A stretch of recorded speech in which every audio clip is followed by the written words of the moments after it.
It's June 23rd at 12:22 p.m.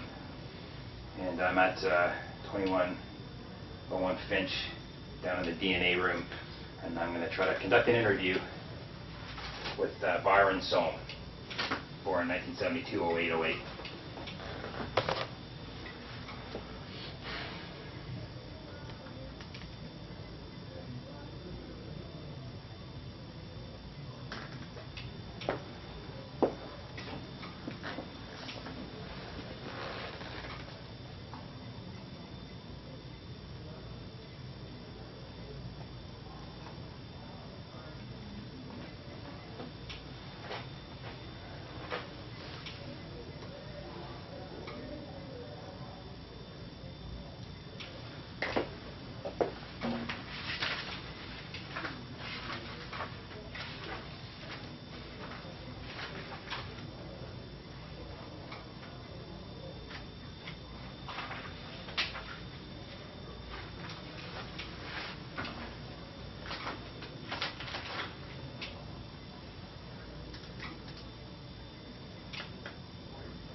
I'll come in, please. Yes, sir. Grab a seat on the red chair there. Okay. Byron, do you remember me? A little bit. A little bit? I can't remember if you were in uniform or out of uniform. No, I was not in uniform. My name's Tam Bowie. I'm a detective with the Toronto Police Service. Okay. I actually work in our organized crime unit. I spoke to you last night when you were at the interview room at 13 Division. Okay. And I advised you of all the charges that you were under arrest for. Remember, I went through a sheet of paper? Yes. And I listed off all the charges? Yes. And then we put you in contact with your lawyer? Yes. Okay. And you had an opportunity to speak to your lawyer? Yes. Okay. And we're here at 2100 Finch. The court set up for any arrests that are G20 related. And you've been arrested under some circumstances that we believe to be related to the G20. Okay. And I want to talk to you. I have to record it. Understood. Is it running now? Or? It is running now. Audio and video. And like I'm sure you've been told, everywhere you are in this building, you're under audio and video surveillance I anyways. just assume it anyways. Okay. So Byron, you've talked to your lawyer. Have you talked to your wife? No. Okay. You know what charges you're under? Yeah. Okay. And you understand those charges? I understand the words. What exactly the circumstances brought them back first? I mean, a couple of them were just outright lies. Okay. You know. Okay. So what is the truth here? And that's really what I want to talk to you about, because there are some fairly serious circumstances at play here that could impact your girlfriend or wife, your common law. Certainly impact you, and I think we need to talk about that. So what do you understand about what you've been arrested for? After reading that list, it makes you guys make me look like I'm some kind of terrorist or something. I don't even know what this weapon's dangerous. That's a very odd sounding thing. You know, I mean, first of all, like all the pictures I've taken, I was on, public property. I wasn't, I thought I was doing it for lawful purposes, just to take these things. I mean, the potato cannon, from what I've looked at, regulations and stuff like that, doesn't qualify as a firearm, and I don't know, is that the weapon's dangerous? It would be. That would be from the weapons dangerous charge. So I don't see how that would stick. And then these three things about like ANFO or what was the other one? Some acetone peroxide or something like that. It's just like you're saying I was in possession of that. Absolutely not. I was in possession of none of those things. None of those. I mean, that's like saying if you go down to Canadian Tire, why don't you arrest them because they have all the ingredients to do something there? I mean, it seems like you guys are sort of trumping this up to try and nail me to the wall. I mean, you're probably quite successful at it, and I don't see how, that there would be, it's just, you know what I mean? It's just, you've put me in a position where it's just ridiculous that I can't fully comprehend what's going on with this. I have no intentions of ever hurting anybody or doing anything. I mean, yeah, I guess I pissed off some police officers taking photos and, logging some cameras and stuff. But the rest of this weapons stuff, I don't even know what mischief is. I don't see how it is interfering with anybody's lawful use or enjoyment of property, I mean, you're assuming that people, are taking pictures or do nasty things, but, with something like this, a once-in-a-lifetime thing comes to Toronto, I think it's only fair that you expect people to take these photos and have these records and stuff like that. I mean, I think that's entirely lawful. There was no unlawful intent with any of these. You know. Oh, fuck! That hurt you. No, it didn't. It Sorry. hurt you a lot. Well, tell me a little bit about your Flickr page that you have posted. And maybe if we talk about that, you'll understand why we have some concerns. Oh, I understand. I mean, like, there were two detectives from the intelligence unit that made quite clear, you know, exactly why, you know, and they say no matter how lawful all of these things might be individually, put it together and it looks like something nasty. So they drilled that into me again and again and again. So, you know, I don't think that, you know, I can't see what new would be brought to that part of the conversation. Okay. You know? Well, I'll give you an example, and maybe that'll clarify things for you a little bit on what my example for that is. You posted on Flickr the creation of some form of a projectile launcher. No. Oh, I mean that. I posted that, what, a year ago? A couple of years ago from when I had the potato cannon and I was repairing. Oh, when I had taken the thing apart for maintenance for some friends. You know, this was way before the G20 as far as I understand it. Okay, Byron. So, here's some photos that we took off your Flickr page. Sure. Okay, do you recognize these photos? Yeah. Okay, this is, and you're going to get a copy of this. This is actually part of the synopsis that we're going to give to the judge upstairs and give to your lawyer. Yeah. This is going to be disclosed to you. There's nothing secret. I have nothing to hide here from you. No. And there are some additional photographs here. The indication it was uploaded on March 1st, 2010. So that's quite recently. Yeah, but that's Flickr. how long ago? You know, I mean, like, this wasn't anything to do with G20 at all. Okay, so what is that? What is this photo here? That's a picture of a pipe and a valve that you charge with air, and you know, I use it up to cutters to fling potatoes into the forest. Okay. Along with the photographs of this device, you also had a photograph of this. It looks like a kind of semi-ruined projectile. Is that right? No, it's not. Is that not? No. Okay. What about this photo right here? A candle. No, that's not a candle. That's actually what that should look like before and after, having done, you know, like some repairs on some stuff. So that's just two pieces of stuff. They're not candles at all. Small pieces of plastic about that big. Okay. That were launched from this projectile device? No. Okay. Not even related at all. Okay.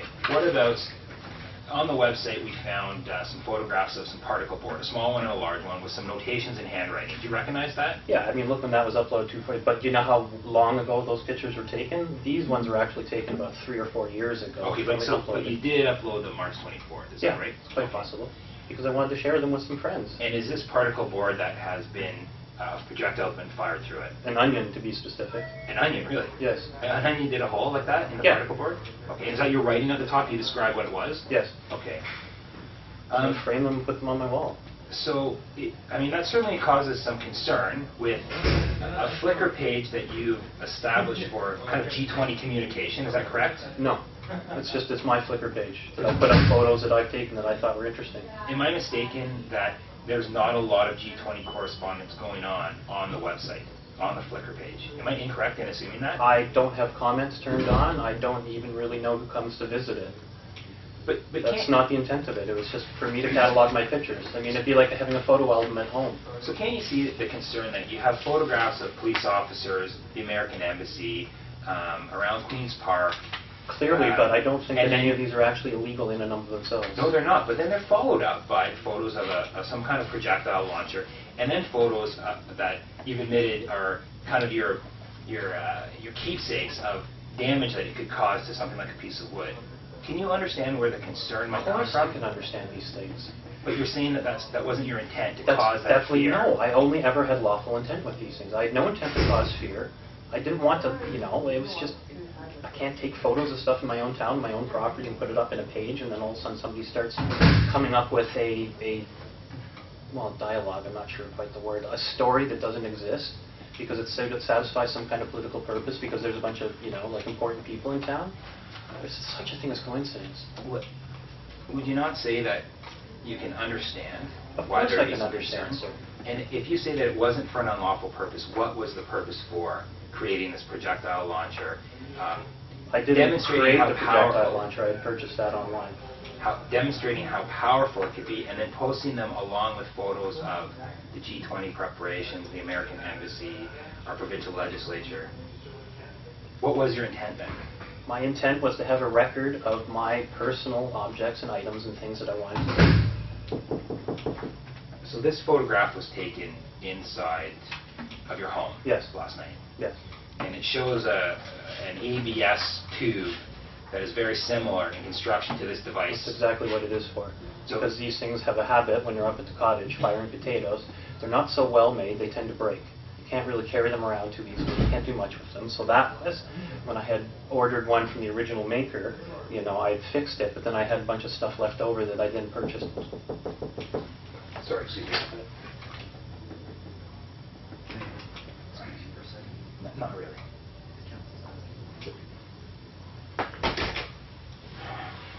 Don't I have a right to see my pants? You do? You had an opportunity to talk to your lawyer, right? No. So you didn't spoke to your lawyer last night on the phone? Only on the phone. I thought Okay. you mean like in person or something. And was your lawyer there this morning in court? No. Okay. Well, you're going to have an opportunity to see him at 2 o'clock in the afternoon. Okay. Okay? Is that all right with you? I don't really have a choice, do I? Well, you do, but I want to ask you some questions. And I think this is a good dialogue. I think you're explaining some stuff to me.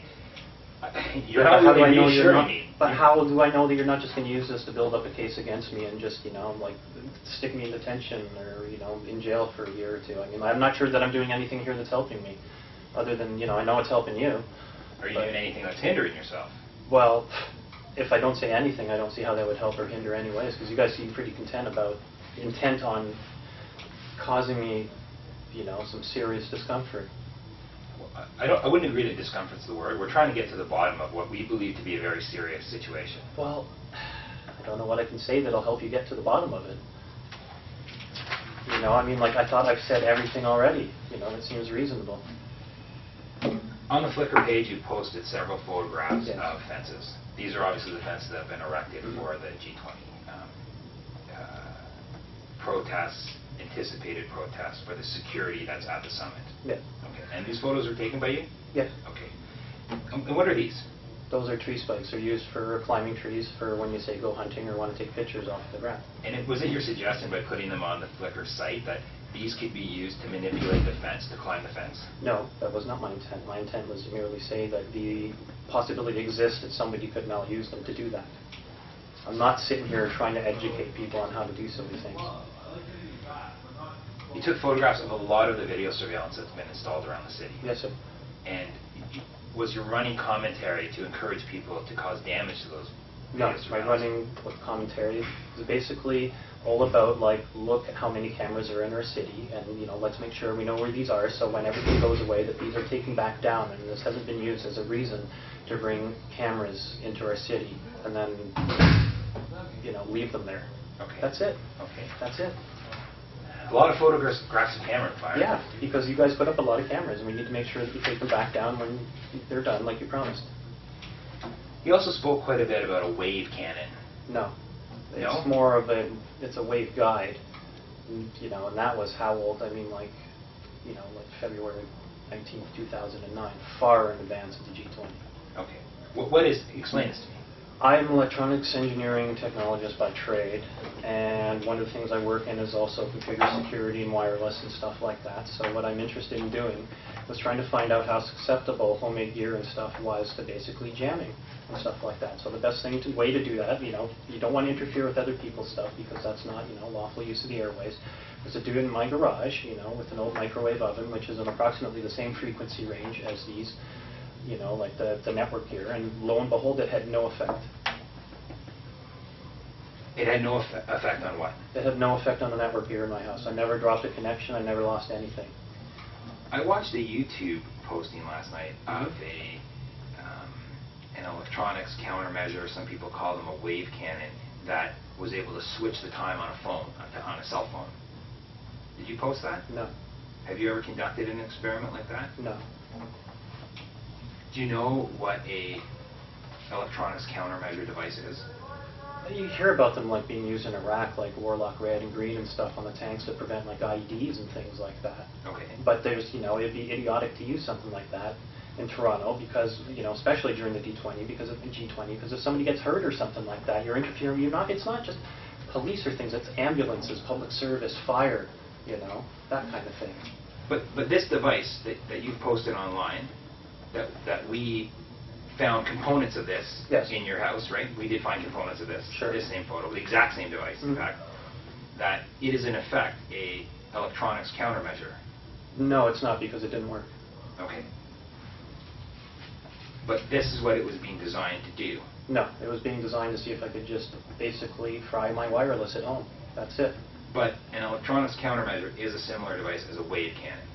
Well, I'm not going to admit to that. I mean, I don't know exactly how you guys define it by law, so I'd have to see the legal ramifications behind agreeing to that. So these devices here, they look like aluminum square posts. Yeah, those are the raw antennas. Explain it to me. What's the raw antenna? Well, the way it works, microwaves, is that you don't necessarily transmit them along a single wire. You transmit them into a cavity that then causes them to emanate out the end. And depending on the length of it, as you can see, like 3 lambda, 3 wavelengths, that has a result on, say it's dispersal or whatnot. So I had purchased enough aluminum tubing, and I had it welded up and just there you go. So the longer the device, the more concentrated the frequency is. Is that correct? No, not necessarily. Okay. RF radiation stuff is almost like black magic. Even people that understand electronics don't really fully understand how a lot of this stuff works. There's some good theory behind it, but it's still the kind of thing that takes a lot of just roughing around with and then seeing how it works out. Okay. But that was what this design was. Different lengths to create different wavelengths for, in effect, a different power on the device. Is that right? No, just in case I'd fried or broken them, and then cut them down. So maybe, like, if it didn't work, perhaps, it'd be cut down or something like that. But, the intent was just to basically have spares. What's the fan for that's attached to the device? To keep it cool, because it gets kind of warm. From the electro microwaves that are From those, as well as from the hydro, just the electricity running through it. I mean, microwave ovens have their own fan built in, but having taken the fan out, I needed that. So this is a fairly recent upload to your site. Yeah, February very old 24th. pictures, though. Old pictures? Old pictures. So you've had this device for a while? Yes. Okay. And have you tested recently? No. I mean, the uploads might look, recent, but, I mean, you go into my Flickr, into my iPhoto, and you'll see exactly when they were taken. This stuff here? Yes. Photograph of a scanner, a cell phone, and a digital camera. Yes. This was on you when you were arrested, Yes. is that right? All lawful devices. Okay. And you were wearing the scanner at the time of your arrest? Well, I was wearing it, but it wasn't actively listening to it. Okay. Do you actively monitor the police? Not too much anymore. Sometimes it's just interesting to hear what goes on. Did you not post on your Flickr page that you had noticed a decrease in regular police communication, and your belief was that there is increased encryption and covert police activities in the downtown? Not covert, but I think that probably it would be point that there would be more encrypted stuff going on, because that's exactly the same stuff that's gone on in the you read about and stuff in the papers. So clearly saying that like, folks, these things aren't going to do any good. Firearms acquisition certificate? Yes, sir. Do you want any firearms? No, I don't. Legally or illegally? No, I don't. I did notice, though, in your house that we... 4 air rifles. Yeah, photos of those here. Yeah, fall under 500 feet per second, totally legal. With the potato discharge mechanism, would it be under 500 feet per second? Yes. Even to create damage? Here's the actual photographs from last night from the particle board. Yeah.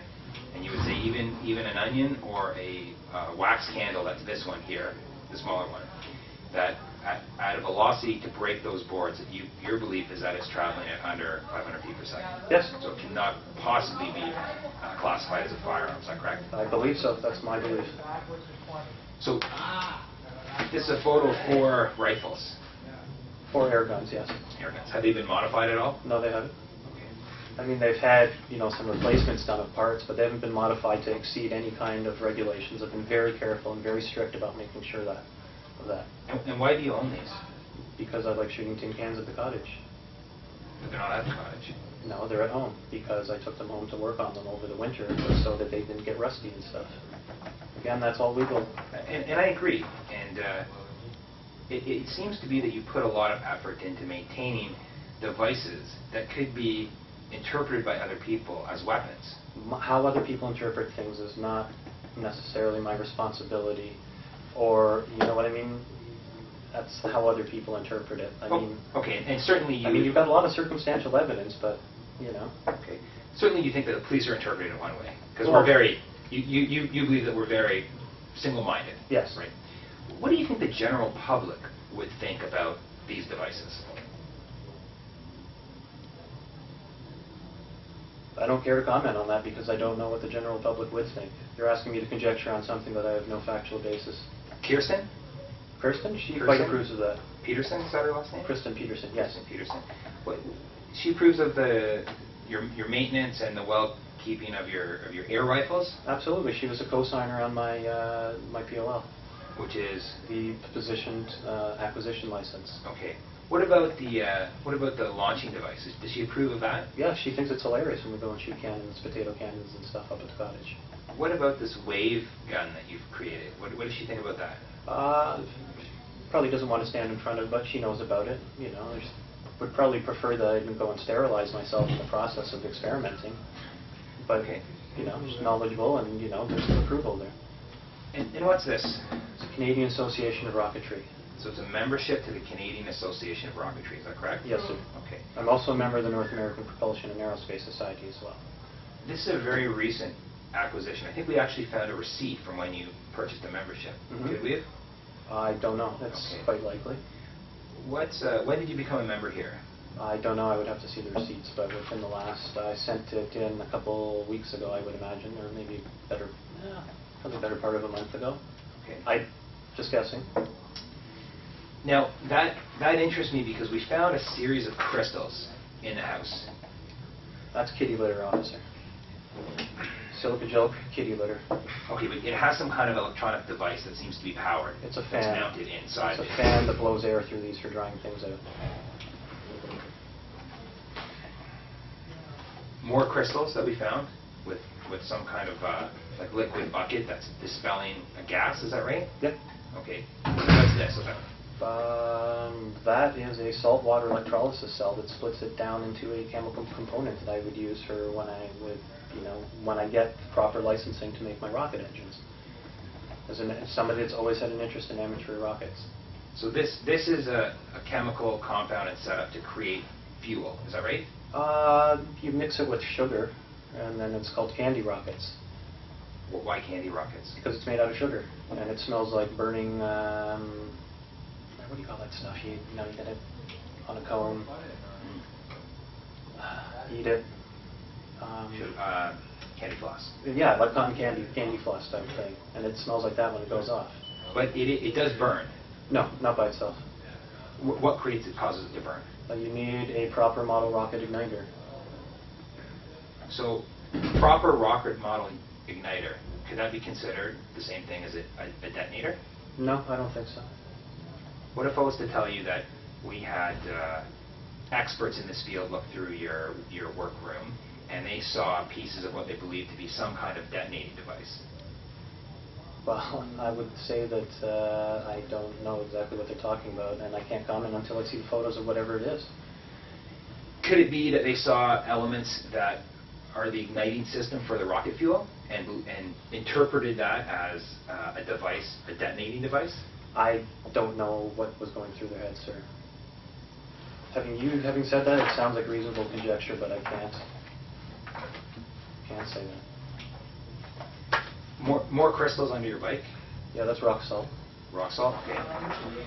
And this kind of laboratory setup with the 3 beakers and some kind of sieve. I grow crystals to give to friends as gifts out of copper sulfate, which is a root remover you can purchase at Home Depot. Also entirely legal. And this white powdered substance in the fridge? That is almond flour that my wife has been keeping. Okay. That is Gatorade. What's Gatorade? in the bladder, like a stock, or sorry, not a stock, like a sports drink. And why is it in that pliable bag with the tube coming off of it? Because that tube threads into the bike backpacks. If you've ever seen the bikes downtown, some of your own officers probably carry them as well, camelbacks. Okay. And we have some photos of some seeds. Yes, we have squash seeds and we have corn seeds. Okay. I'm an amateur farmer.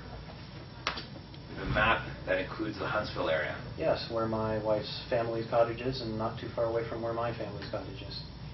And also areas where I go fishing. And are there indications on that map of where the G8 event might be occurring? No. Can you understand some people's concern with finding certain elements and equipment in your home and also finding a map of Huntsville? I can understand that people would take a series of innocuous and entirely legal things and conflate them into something.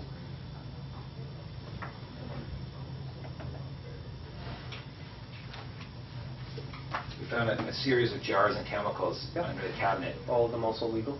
And what are they? Well, they're all quite labeled. Can you explain them to me? I'm not a chemist and I'm not an engineer. Okay. Well, metal oxides, roasted starch,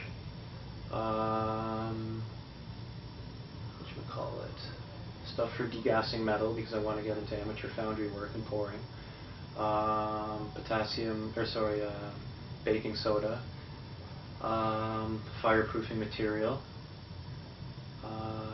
urea, which is a fertilizer, ammonium nitrate, which is a fertilizer, which I intend to use in my garden. Let's see, what else is in there? Can't really see. I'd need a clearer shot. Okay. So, I have a garden.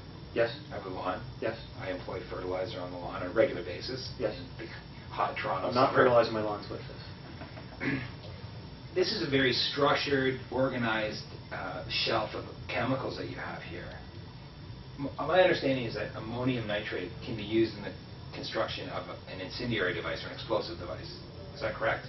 Yeah, but so can lighter fluid, so can your barbecue tank in your backyard, so can cooking oil in your house. You're a chemist, or you're an engineer, and you definitely have a chemical background. I'm not a licensed engineer. Okay.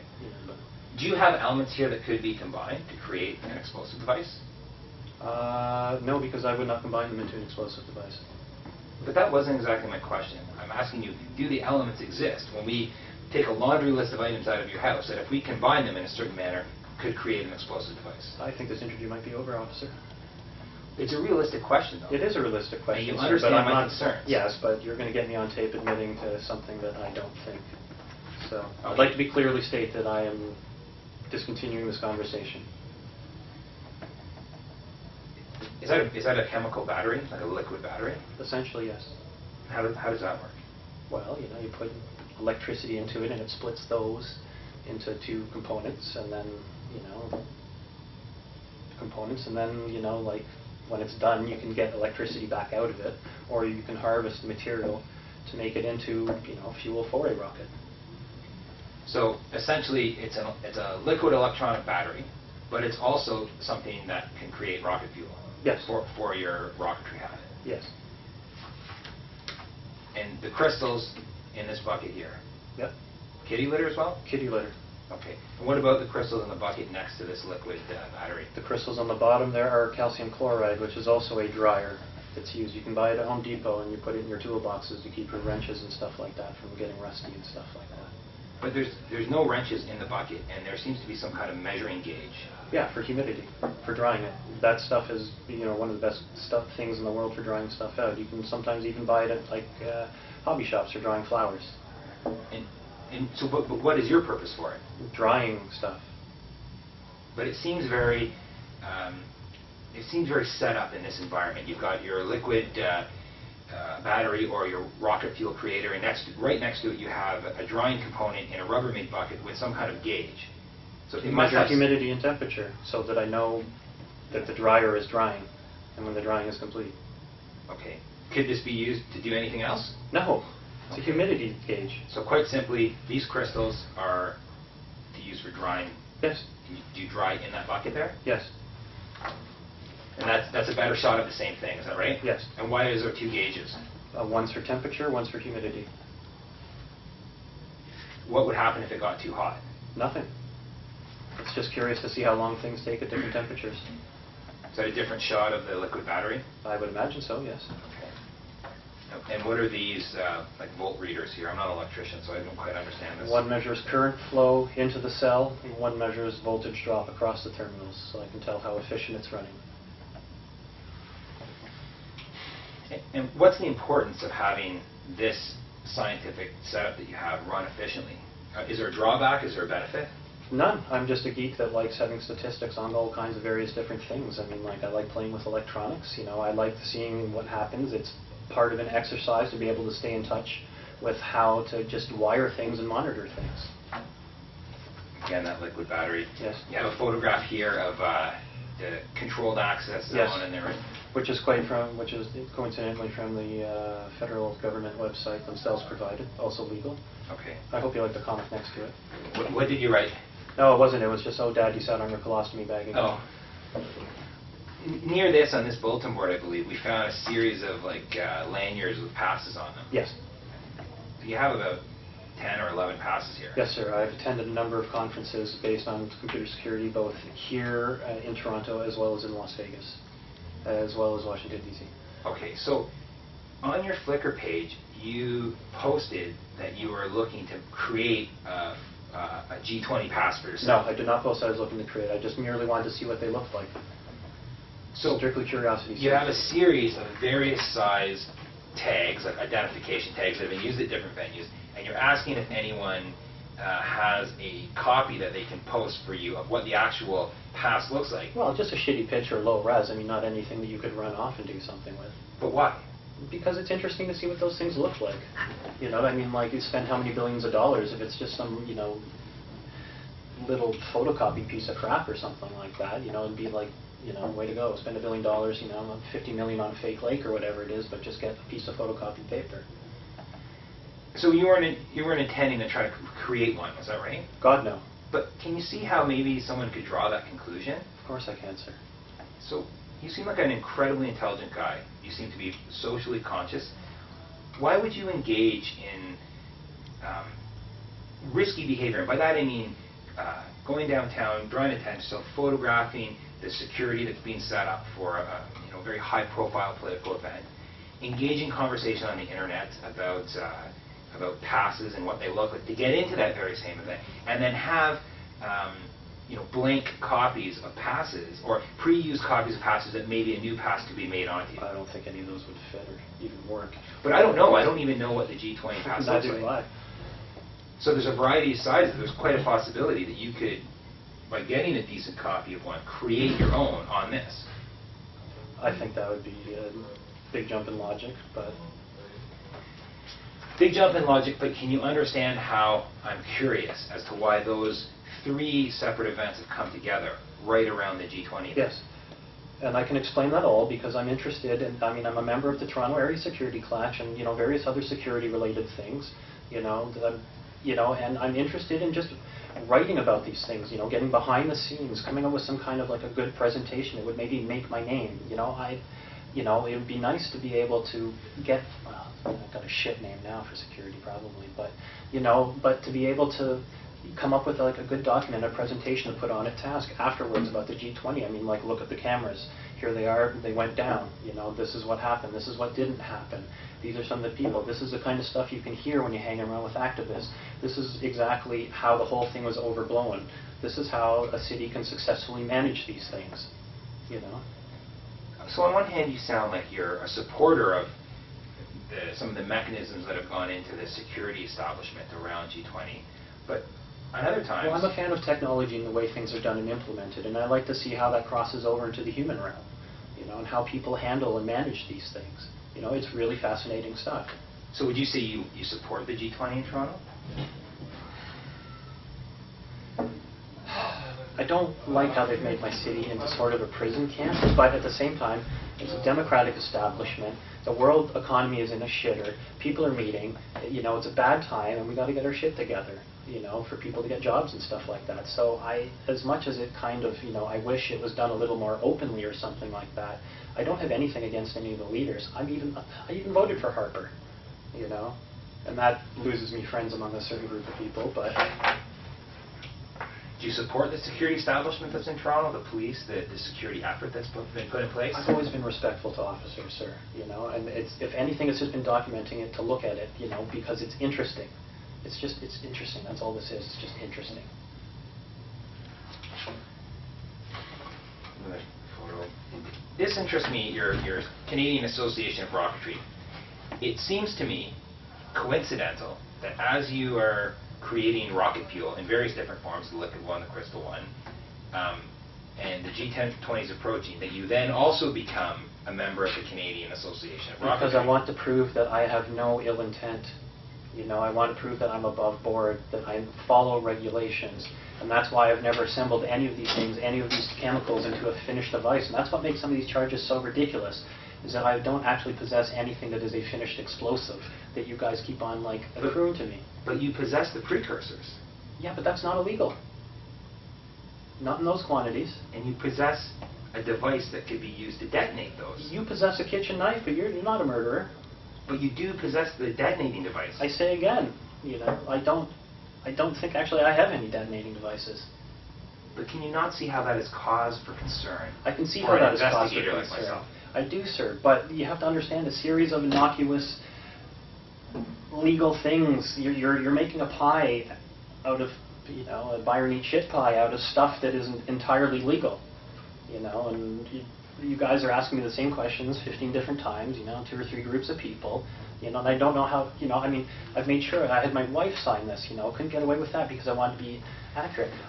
You'll be able, once you go through my computer and stuff, like you'll see the correspondence I have with somebody where I tell them I'm very clear about wanting to follow the rules, asking for advice, and finding out that what I'm doing I cannot proceed any further on without contravening, like, you know, Ministry of Natural Resources.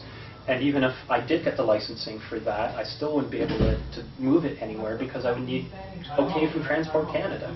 And you'll even see that I've downloaded the forms from the government, you know, to have that detail exactly what I need to have where. You know, I need a sort of land commercially zoned with certain set-aside space so that I can continue on these hobbies. You will see all of this come out, that I'm interested in just being a good citizen and following the rules for these hobbies that seem to attract people's attention when Obama comes to town. What if I was to challenge you to say that, what if all of this was you creating an alibi for yourself in case you got caught? I would say that's absolutely not the case. Because that's what's happened. You have been caught.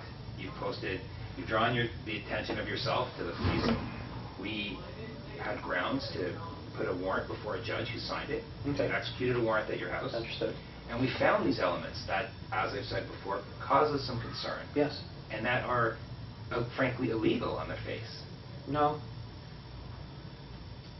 And is this all an alibi that you've crafted? It is not, sir. It is me going out and proving that I want to follow the law with these things. But can you see how setting yourself up in a premeditated manner might be providing yourself for an alibi? Murderers do it. I can't help what other people think, sir. You're just doing your job, and I'm just trying to be a good citizen by following the rules, getting the proper certifications in the areas that I find interesting. You had a piece of paper on your bulletin board. It referred to the arrest line. Yeah. Who is this number for you to call? I think that is, I don't know, it's something I found online because I was reading about like people getting beaten down downtown just for taking pictures and stuff. And that, you know, I don't know how, they must have been being idiots about it, but I figured that it would be entirely appropriate for me to just ensure that in case a police officer was overzealous in the performance of his duties, that I had protection. So were you intending on getting arrested at some point? Hell no! These are just some more photos again of the propellant or the projectile launcher and some of your equipment and tools. More of these various paths that you have. But this I'm curious about. I don't. What are these items here? Those are camp stove fuel canisters. That's Which is important. what? butane propane mix. I can't exactly remember. So I've it been works at told- all altitudes. I've been told that the chemical compound from this can be used as part of assembling a bomb. Well, you can take the gasoline out of your car and assemble that into a bomb. You can't say somebody that has camp stove fuel. Fair enough, but with the other All chemical legal. elements, for sure it is. Everything in here, in fact, legal. But with all of the chemical compounds that you had combined in the right concoction, could this not be part of creating an explosive device? I'm not going to admit to that because I know you're setting me up to try and get me to say something. Let's say, look, he knows he could have made a bomb. And I'm not intending on saying that. You know what, maybe I'm looking to have you say that your curiosity got the better of you. What? And then you did begin to collect the components to create a bomb out of curiosity. And that you had no intent to use it, but the elements were there. And that maybe you feel sorry for it, maybe you feel some guilt about it. But your explanation to me, it doesn't seem to wash. And you're a smart guy, I'm looking for you to be a bit convincing. First of all, I have no interest in assembling anything kind of a bomb in my house and risking my wife's life, and much that in my neighborhood. You know, I live in a Jewish neighborhood, and you know, these are people that are probably, you know, some people are probably a little iffy about things, you know, given what they've gone through in the past. So I have no interest in doing anything that would jeopardize these people or their lives. I'm not I have no intent of ever combining any of these things.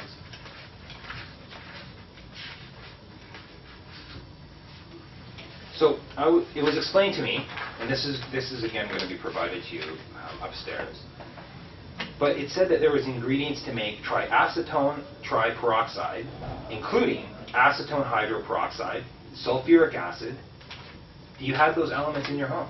Yeah, but all of those also have their own use. I mean, like hydrochloric acid for cleaning concrete in the flagstone patio on the back, sulfuric acid for when our drain jams up again.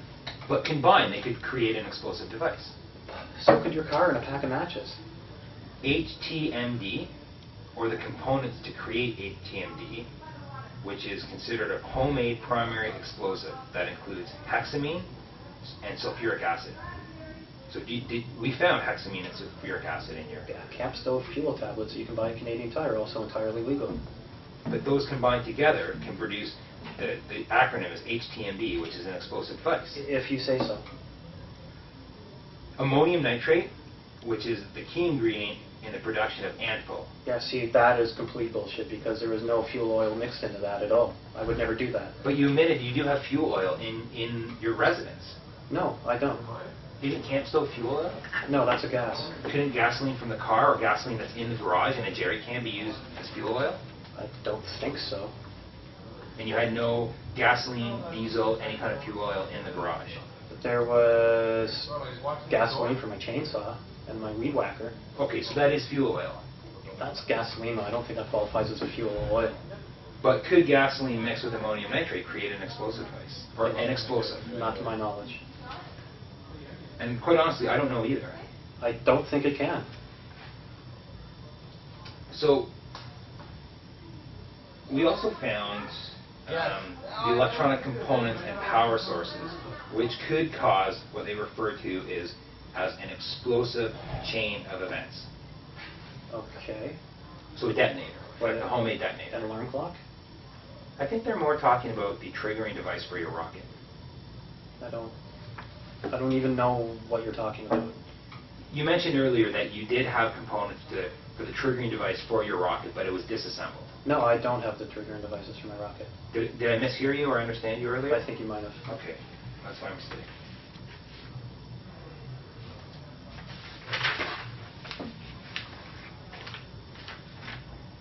Certainly, one of the things that we're the most worried about, and this is the topic that we keep coming back to, are the chemicals and are the components and ingredients that can create a bomb. And you're insisting to me that, yes, they're there, they're in the house. Am I supposed to agree to that, or? Well, this was your statement, that they were in the house. The components were in the house. The Not bomb ingredients. The but- ingredients. Ingredients, but not components for anything unlawful, sir. Okay. And you understand that combining them in the right way could create an explosive device. I suppose, but that would also be illegal and unlawful. And something I have no intent of doing. So what keeps you innocent of anything nefarious is the fact that you did not put this together. And that I had no lawful intent. Or so I had no unlawful intent to do anything. Crime takes two parts, mens rea, actus reus. I agree. One of them's missing. There are a lot of people in my community, my work community, that would feel that besetting and watching the security setup around G20, surreptitious photographs that you took, and clearly some of the photographs you have. They're not surreptitious. I walked out in plain sight and took these photos to basically ensure that I was not, like some kind of like prowling or stalking kind of thing. You took a series of photographs of the American Embassy, and those clearly looked like they were taken at an angle as you walked by, or maybe even concealed partially under a bag or a jacket. Right over my head, clear as day. And that's why the angle was off? Yes. Okay. You must understand that it appears that there was some preparation going on in place leading up to the event. I cannot be held responsible for how things appear, sir. I can only tell you what my intent was. Oh, okay. So could that not be the physical act, the actus reus of putting this together, is the besetting and the watching of this event as it occurs, specifically the security components, the gating? That would be up to a court of law to decide. I don't think either one of us can make that decision here. You had, and I don't have a photo of it here, but a electronic hydraulic jack. Yes. That's powered off, or modified to be powered off a... No, it comes like that. It wasn't modified. It comes like that? Yeah, for so cars. it can be plugged into a car, and it can be operated off of an AC charge. Is that right? Well, like DC from a car, sure. Yeah. Okay. And then you also had a hand-drawn diagram of how that lift could be put under a fence to raise the fence. No. So what was that diagram? That was a draw of if I ever was managed to get it approved, which I had to stop building because I heard back from the Rocketry Society, that would be used to press the model rockets safely. Press them? Yes. And what do you mean by press them? To put them in a cardboard casing. And they didn't like or approve of your drawings of how you intended to press the rockets? No, they basically say that without certain amounts of licensing, that I couldn't even begin to do that. So the idea was just dumped, and I'm stuck with an $80 jack. And do you understand why they don't want you compressing your own explosive charge? It's not an explosive, but... Well, compressing your own fuel into a compressed device. Can you understand why the Rocketry Society perhaps doesn't want you to do that? Yes, sir, and that's why I stopped and have not even begun to do that. But you understand that you had drawings about creating such a device. Yeah, but... And there are people who would believe that the creation of that device to press the fuel into a cardboard cylinder is like creating an explosive device. Yeah, but it's not. And first of all, it's just a drawing. It's a doodle. It had never even been built. Drawn by yourself? Yes. So the actus reus, part of the mens rea of that offense, the planning, the pre-planning, the sketching, the assembling of the materials? Yeah, but there's been nothing assembled. There's been nothing pressed. There's been no press built. So if I was to give you an example of someone who beset and watched an individual, perhaps harbored a grudge against them, I don't harbor a grudge against anybody. assembled the mechanisms of committing a murder, like a firearm or a sniper rifle, that if they were caught in the process before the murder occurred, that they could still be charged with the conspiracy to commit that murder? Can you not see the logic there? There may be some logic there, but I don't think that would be applicable to this case. You don't think the same logic applies here? No. Explain that to me. No. I don't feel like it. Sorry. I mean, I find that your words are much more interesting in your explanation, because I've obviously jumped to some conclusions based on the reasonable grounds that I have to believe that this has occurred. And you're saying, no, that's not the case. So I'm saying, well, explain that to me. I have no intent of doing anything that would ever hurt anybody. I've tried to follow the law, talking to the people, made sure, in the hobbies I've been interested in, made sure I've got all the licensing, followed the law. Again, nothing in any of these photos is illegal. Nothing in here is anything that you yourself couldn't go and buy. That just, let's say we were on the opposite side of the table and we had famous people in town, I could just be sitting here saying, well, this looks bad. If your launcher, firing the IKEA candle, hit a human being, do you not think that could cause grievous bodily harm or death? I think a car hitting a human being could cause grievous Byron, I'm death. asking you about the device in your house. Well, what do you want me to say? I mean, it's a projectile firing something, but the idea is that you never fire that at somebody. You have proper safety things. You have a line where nobody ever walks behind it. But the logic there is like owning an illegal firearm and saying my intent was never to use it. It's I'm not asking illegal, you, do you think that your launcher has the ability to hurt somebody? If it's misused and against the better principles of, like safe operation, then I can see that there could cause somebody some injury. But you would need to have malicious intent to do that, and I don't. Everything else that we've observed, all the photos that we've looked at that you yourself have taken, the posts that you've put on Flickr, everything in your house, you had no malintent whatsoever. No malintent whatsoever, sir.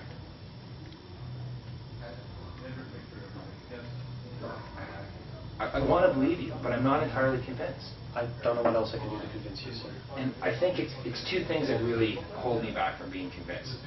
One is the seriousness and the amount of damage that launcher is obviously created to cause. Breaking particle board. This table's made of particle board. It's strong. Yeah, but with a potato, it's hilarious that you can use a vegetable to do that. But it can still be done, is my point. Yeah, but the whole intent is to do something that's amusing and would never cause anybody any damage, or damage property, or even point it remotely in the direction of another human being. But the possibility is still there, is what I'm saying. The possibility is aliens could land, Or that owning an illegal firearm is fine if you never intend on shooting a human I being don't with think it. that's an illegal firearm, sir. The assembling and the collection of those chemicals, very specifically, very organized, in vials, not a bag of fertilizer like I have under my back porch. Well, that's because it was taken from cold packs, because you can't buy ammonium nitrate in large quantities, Like there's certain restrictions or something, but you can still buy it. Shoppers Drug Mart in cold packs. I'm not familiar with that. They're instant cold packs. They have like water and ammonium nitrate on one side, and you crush them together. And then it gets, as the ammonium nitrate dissolves into the water, it's an endothermic reaction, and things get cold. So you buy those bags, you cut it open, If you look at my yard, you will see how I have various plots of corn laid out, and beans and plants. Each one of those is to be fertilized with a specific fertilizer to see the difference it makes, or yet another paper, or interesting, or just my own edification.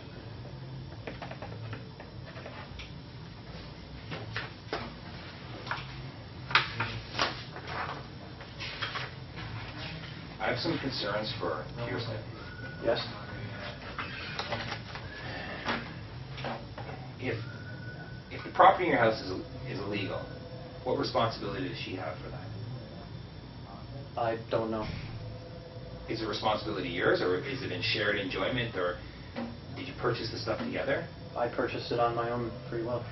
But she was aware that you were creating these devices in your home. No, I was not creating devices in my home. She was aware that you were assembling this equipment and running experiments in your home. Assembling what equipment? The wave gun for the launcher, various the liquid battery that you created. Yeah, none of those are illegal. I'm not saying that, Byron, but I'm saying that she was aware that you were doing that. Yeah. Did she ever express any concern to you why you were doing that?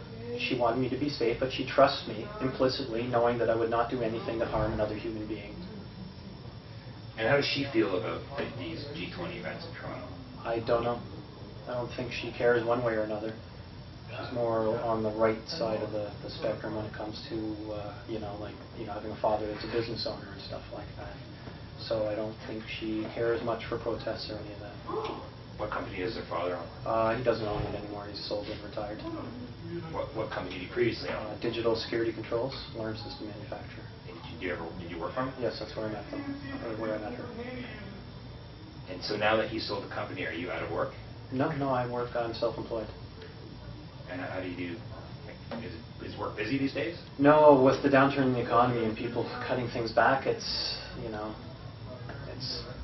shit, to be honest. I've been working on trying to land 2 contracts, but I'm supposed to be with the TTC, but none of that seems to come back, or it'll probably take like 6 months to settle.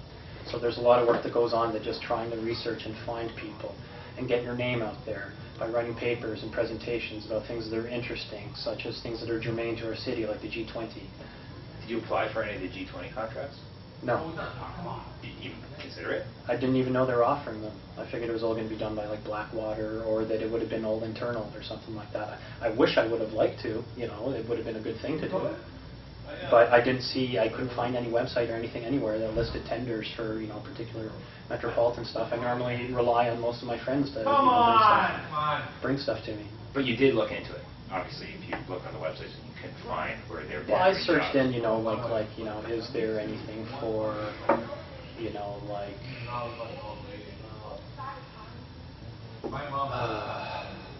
things like Monster and stuff like that, you know, and then different headhunting agencies and things. Because most of the time, you know, you don't really go direct to a company anymore. It's all done through headhunters. Would you like me to read you the synopsis? It's going to be right upstairs in court. It's no secret. Sure. I'd like to read it to you. Okay.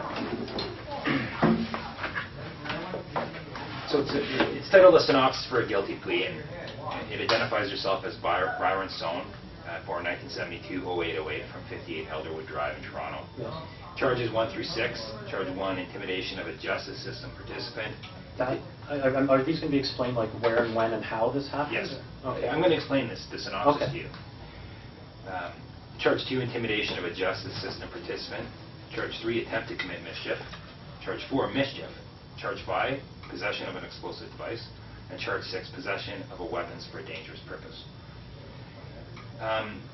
So the synopsis reads for charges 1 through 4 that as a result of advanced security measures taken towards the upcoming activities of the G8 meetings this June in Huntsville and the G20 meetings in Toronto, the RCMP, OPP, and Toronto Police Service, among other police services, have become involved in the investigation and intelligence gathering of various security threats. On Tuesday, June 15, 2010, 2 police constables from the Toronto Police Service, 52 Division, Constable Wong and Constable Coffin, were dispatched to attend a radio call in relation to a suspicious male videotaping the Metro Toronto Convention Centre in CN Tower. Yes. The officers investigated the suspicious male, who was being followed by CN Tower security staff, taping the Metro Toronto Convention Centre and the CN Tower. The officers were immediately told by the suspicious male that he would not identify himself unless he was under arrest under the Terrorism Act of the Criminal Code. That's a mistake. Eventually, the male identified himself with a valid Ontario driver's license as Byron Sonne, born August 8, 1972, of 58 Elderwood Drive, Toronto. Byron Sonne produced a piece of paper with arrest hotline and the number 416-273-6761 on it. There are material inaccuracies in that, so you know. With a section of the criminal code presumed by the officers to relate to terrorism. As a result of the suspicious behavior exhibited by Byron Sonne, officers Wong and Coffin forwarded the information to the Toronto Police Service's intelligence service. As a result, a surveillance team was deployed to monitor the daily activities of Mr. Byron. During the course of the next 3 days, surveillance was conducted on the accused in relation to his activities. The accused was observed attending Home Depot and purchasing plastic tubing. He was also observed attending other stores purchasing various materials, which the officers deemed police suspicious. The accused was observed to take photographs of secure areas surrounding the G20, including buildings in which delegates were staying, the CN Tower, and the Toronto Transit Authority, police officers and police security cameras. These photos were later posted on the accused Flickr webpage in conjunction with the Twitter webpage. Okay. You realize we're redoing our lawn sprinkler system, so all of that is also any black tubing or things like that. It's quite exactly what they're looking at. You have photographs of Union Station, another photograph of Union Station, Yeah. view from the down street of Union Station, the view to Queen's Park, Yeah. the view around Queen's Park, view around Queen's Park again, the American Embassy rear, the American Embassy rear number 2, American Embassy front door. That's the one taken on an angle that I mentioned. Yeah. Along with those photos, the accused posted photos of how to build a potato gun or a launching device by constructing it and indicated the damage it would cause. The accused demonstrated this by posting photos of a piece of plywood that the potato gun had been utilized to shoot a candle projectile out of. This caused the projectile to pass completely through the board. The purpose of this device was to be used to cause serious bodily harm, or in the worst case scenario, death to the public, the police, or delegates. Well, that's a lie. That was not the purpose. Okay. There's a photograph of some kind of cylindrical device. I don't even know what that is. 2 photographs of the launcher, a photograph of what? Of something that you say... Plastic washer. Plastic washer that looked like the previous plastic washer before. Yeah, after being used. By the projectile device? No. Completely unrelated. Okay. The 2 particle boards with holes in it.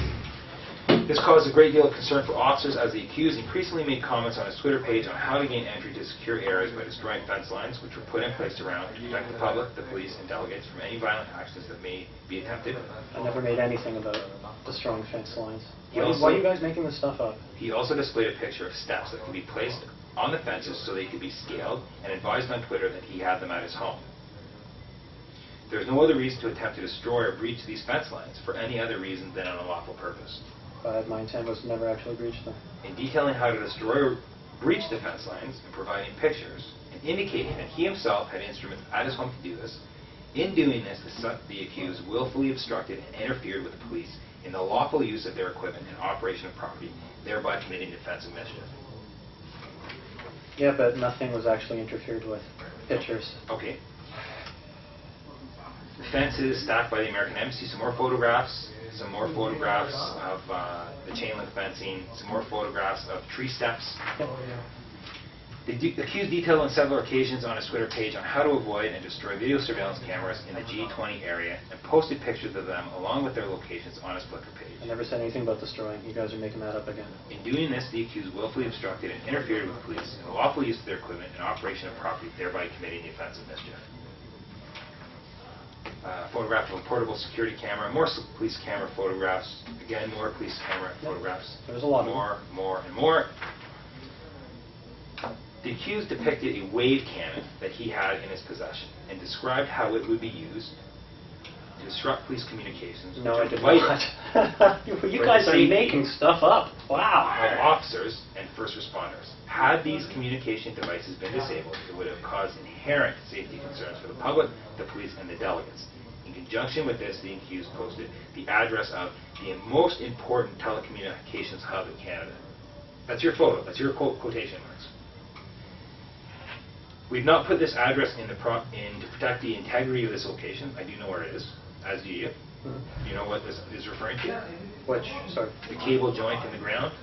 Yeah, that was taken down on King Street. And why did you refer to that as the most important telecommunications hub? That's not even related. Okay. You guys got that one wrong. What is the most important telecommunications hub in Canada? 151 Front Street. Anybody who knows anything about IT knows that. Why is that? Because that's where the major backbone runs through for all the fiber. Okay. I have friends that work there. Photographs of your microwave wave cannon. Disassembled microwave, yes. Okay.